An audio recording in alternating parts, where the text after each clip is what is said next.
안녕하세요. 석강고등학교 학생 여러분. 2020학년도 1학기 독서 문화 캠프 입문 과정에서 함께하게 된 여러분들 모두 환영합니다. 저는 국어 담당을 하고 있는 교사 류은아라고 합니다.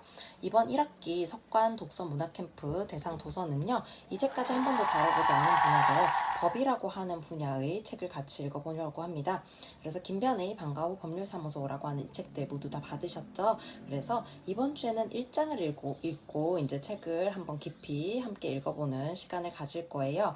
그래서 앞으로 독서 문화 캠프가 어떻게 진행이 되는지 먼저 설명을 해드리려고 합니다. 우선 지금 목차를 펼쳐보시면요. 목차가 여기 나와 있는데요. 목차 페이지 펼쳐보시면은 1장, 2장, 3장, 4장 이렇게 나와 있어요. 그래서 기말고사 전에 총 4주간에 걸쳐서 이번 주에는 1장, 그 다음 다음 주 2장, 그 다음 주 3장, 그 다음 주 4장 이렇게 책을 함께 읽어 나갈 겁니다.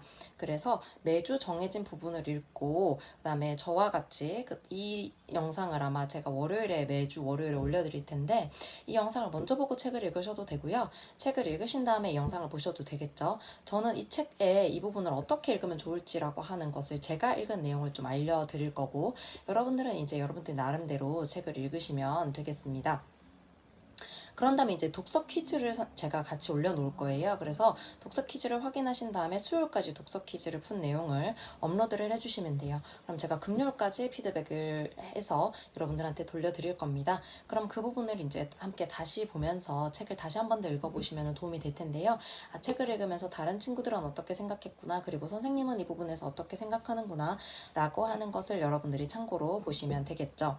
그 다음에 이제 두 번째로 여러분들이 하셔야 될 거는 지금 조가 1조부터 5조까지 나뉘어져 있어요. 그래서 각 조별로 다른 친구들과 함께 할 수 있는 교육 프로그램을 제시를 해주셔야 됩니다. 그래서 각 프로그램별로 친구들과 함께 할 수 있는 독서 프로그램 어떤 것이 있는지 이제 조장을 선발을 할 텐데요. 2학년 학생들이 아직 단톡방에 안 들어온 상황이에요. 이 영상을 찍고 있는 지금은 일요일인데 2학년 학생들까지 다 들어오고 나면은 조장 선발을 하려고 합니다. 그래서 여러분들 조장을 선발하셔서 친구들과 함께 할 수 있는 독서 프로그램 만들어 주시면 되겠죠. 세 번째로 하실 것은 이제 마지막으로 저자특강에 열심히 참여를 해서 질문을 하고 그다음 집중해서 저자특강을 듣는 것이 되겠죠. 그래서 이 모든 과정들이 여러분들에게 이 한 권의 책을 굉장히 깊이 읽는 과정이다라고 생각을 하시면 되겠습니다. 자, 그럼 이 책의 구성을 먼저 알려드리도록 할게요. 목차를 보시면은 이 책은 항상 똑같은 구조로 진행이 되어요. 보시면은 첫 번째는 법을 마주하기 전에라고 하는 부분이 나오고 그다음 중간 부분에 세부적인 내용들이 들어가게 되고요. 마지막으로 법 조금 더 친해지기라고 해서 추가되는 부분이 있습니다. 그래서 이런 부분을 여러분들이 함께 잘 읽으면서 따라오시면 될 것 같아요. 다른 책들도 마찬가지인데요. 이런 책들을 읽을 때 목차를 보면서 반복되는 구성이 있는지라고 하는 거. 여러분들 교과서 읽으실 때에도 학습 목표가 제일 먼저 나오고 그 다음 학습 내용이 나오고 그 다음 마지막에 이제 심화학습 부분이 나오게 되죠. 아니면은 자기 성찰이나 이런 부분이 나오게 되는데 이런 구조를 잘 알아놓으면 여러분들 책을 읽으실 때 훨씬 도움이 많이 될 겁니다. 그래서 이런 구조를 여러분들 살펴보시면서 읽으면 좋겠죠. 자, 오늘이 이 책을 읽는 첫 시간이기 때문에 이 책 전체적으로 어떤 내용을 어느 부분에서 알 수 있는지를 한번 살펴보고 책을 읽도록 하겠습니다. 그건 어디에서 알 수 있냐면요. 각 부분의 법을 마주하기 전에 이 부분을 함께 읽으면 알 수 있습니다. 그래서 저랑 지금부터 법을 마주하기 전에를 먼저 살펴본 다음에 1장을 깊이 읽도록 할게요. 자, 14페이지 먼저 펼쳐보시겠습니다. 14페이지를 펼쳐보시면은 1장의 법을 마주하기 전에가 나와 있어요. 그래서 보시면은, 이 부분은 소제목을 보시면은 법에도 기본 원칙이 있나요? 라고 되어 있죠. 그러니까 이 장은 뭐에 대해서 알아볼 것이다. 1장은 법의 기본 원칙에 대해서 알아볼 것이다. 그러면, 자, 15페이지에 보시면은 법에는 14페이지 끝에서부터 나오는데요. 흔히 법의 3대 이념을 정의, 한목적성, 법적 안정성이라고 한대요. 근데 15페이지에서 보시면은 이 책에서는 뭐를 중심으로 살펴볼 것이냐? 법적 안정성에 대해서 먼저 알아볼 것이다 라는 게 나옵니다.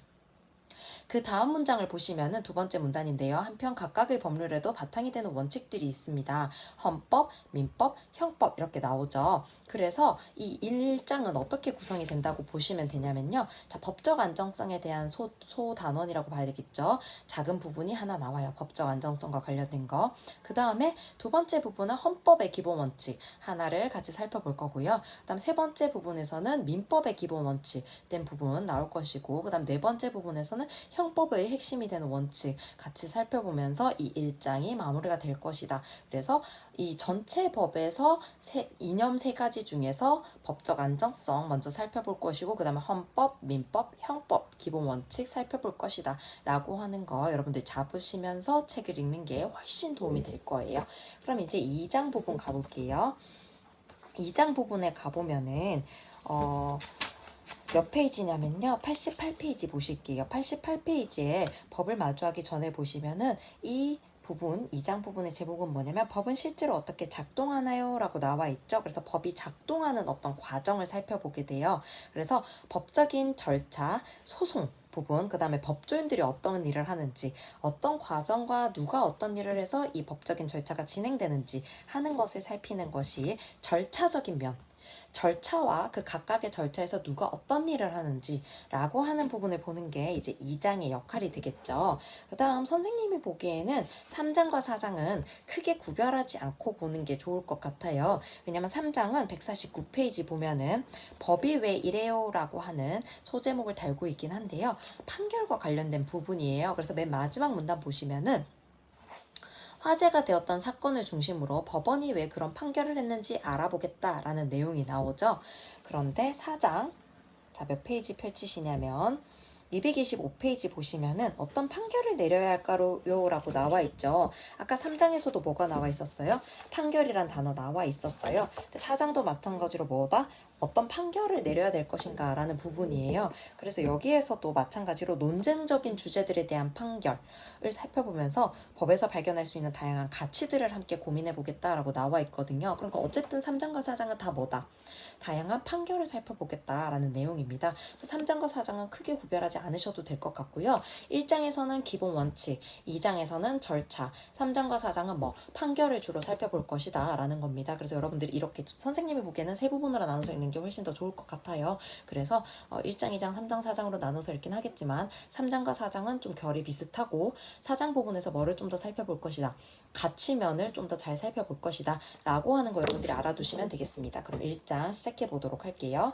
자, 몇 페이지 펼치시냐면 16페이지 살펴보도록 하겠습니다. 16페이지 아까 선생님이 뭐라고 했죠? 1장은 네 가지 부분이 있는데 첫 번째가 뭐다? 법적 안정성, 두 번째가 헌법, 세 번째가 민법, 네 번째가 형법이라고 이야기를 했죠. 그럼 지금 첫 번째 부분 친일파 후손의 재산을 환수하는 건 아무 문제도 없을까 부분은 뭐를 살펴본다? 그렇죠. 법적 안정성 부분을 살펴보는 부분이다 라고 할 수가 있어요. 여러분들이 쭉 읽어보시면 좋을 텐데요. 친일파와 관련된 부분 굉장히 뜨거운 감자였죠. 아주 중요한 이슈였다고 할 수 있는데요. 자, 17페이지에 보시면은 1948년에 반민족 행위 처벌법이 있었대요. 그런데 이 법이 1951년에 별 성과 없이 폐지가 되었다라고 나와 있습니다. 그러면 여기에서 선생님은 메모를 뭐라고 해놨냐면은 법 폐지의 이유는 뭐냐? 1951년에 폐지된 이유가 있을 텐데 법 폐지의 이유가 뭘까라는 걸 메모를 해놨어요. 여러분들 책을 읽으면서 이 책 여러분들한테 나눠준 이 책 학교에서 다시 받지 않는다고 했죠. 이 책은 여러분들의 것이에요. 그러니까 여러분들이 이렇게 메모를 하면서 궁금한 부분 체크를 하면서 읽으시면 훨씬 더 좋지 않을까라고 하는 생각이 듭니다. 자, 19페이지에 오시면은 앞으로 이 부분 어떻게 읽어야 되는지 힌트가 이 중간 정도 부분에 나와 있어요. 친일파 후손들은 첫 번째, 어떤 주장을 했으며, 두 번째, 그 주장에 논리적 근거가 있는지, 그리고 세 번째, 이에 대해 헌법재판소는 어떤 결론을 내렸는지 차근차근 알아보겠다라고 나와 있죠. 여러분들도 이 흐름에 따라가셔야 돼요.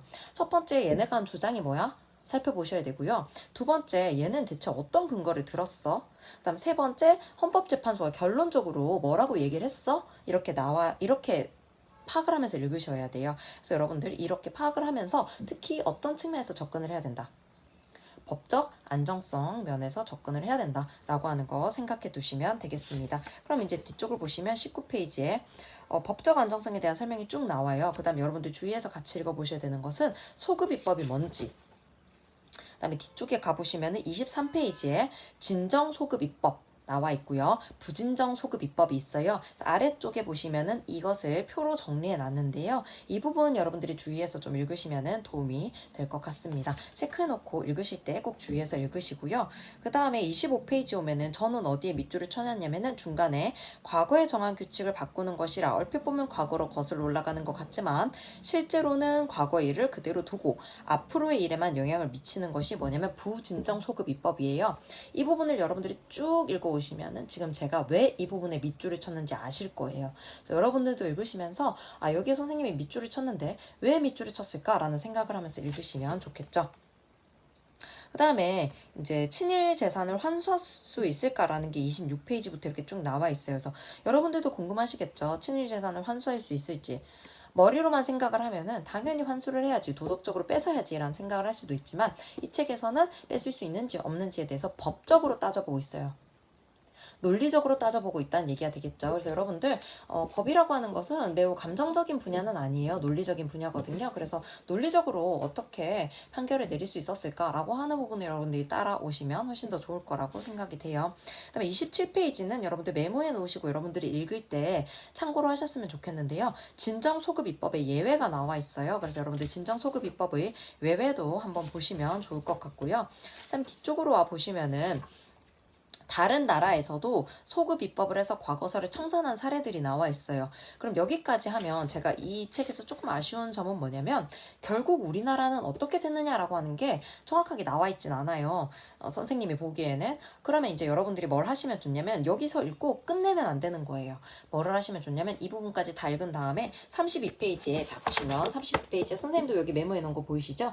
친일재산 귀속법의 결과는 어떻게 되었나라고 하는 거 선생님도 궁금해서 메모해 놨는데요. 32페이지에 빈 부분 있잖아요. 여기다가 여러분들이 신문기사나 이런 거 찾아서 스크랩을 해 놓으시면 훨씬 더 좋겠죠. 여러분들 책은 선생님 개인적인 입장에서는 더럽게 읽는 게 좋아요. 생각나는 거 다 메모하고 조사한 거 다 붙이고 하면서 읽으시면 좋습니다. 그 다음에 좋은 점은 뭐냐면 여러분들 이렇게 김변의 한방 정리가 나와 있어요. 여러분들 책 읽기 너무 귀찮으시면 이 김변의 한방 정리만 읽으셔도 되는데 설마 독서 캠프까지 선정되신 여러분들이 그러진 않으시리라고 믿습니다. 하지만 너무 다급하실 때는 어디를 읽어라. 김변의 한반정리 읽어보시면 좋겠죠. 그 다음 부분 넘어가도록 하겠습니다. 지금 보시면은 두 번째 부분 넘어가 볼게요. 박근혜 전 대통령은 왜 탄핵되었는가 라고 나와 있는데요. 여러분들 아까 법적 안정성 다음이 뭐다?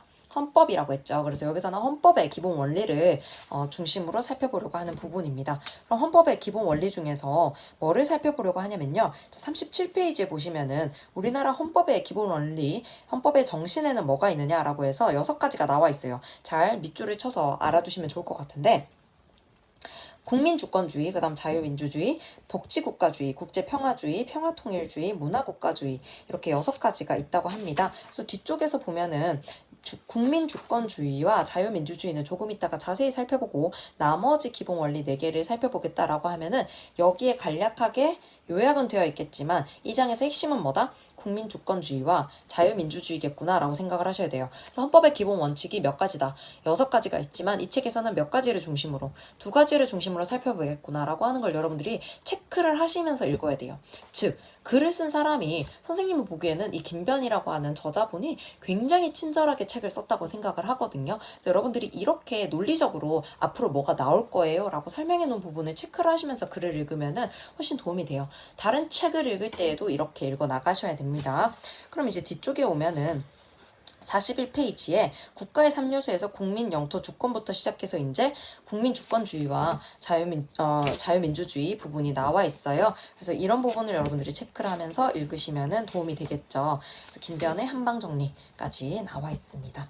그 다음에 이제 50페이지 보시면 2명이 된 동방신기 나와 있는데요. 자, 아까 법적 안정성, 그 다음에 헌법 봤죠? 그 다음 세 번째가 뭐다? 민법 이제 볼 거다라는 겁니다. 자, 민법 부분 보도록 할게요. 동방신기 여러분들은 2명이라고 생각하겠지만 저도 이제 5명이라고 생각하는 사람 중에 한 명인데요. 물론 2명으로 바뀌고 나서 좀 더 괜찮은 것 같아요. 2명 남은 사람 2명이 더 좋다는 제 개인적인 입장이 되겠죠?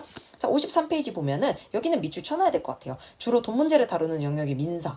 왜냐면은 헌법이 뭐 어디를 다루는지, 민법이 어느 부분을 다루는지, 형법이 어느 부분을 다루는지 하는 기본적인 법 체계 정도는 여러분들이 알고 이 책을 읽으셔야 될 것 같아요. 그래서 민법이라고 하는 것은 주로 돈 문제, 개인 사이의 어떤 법이라고 생각을 하시면 되겠죠.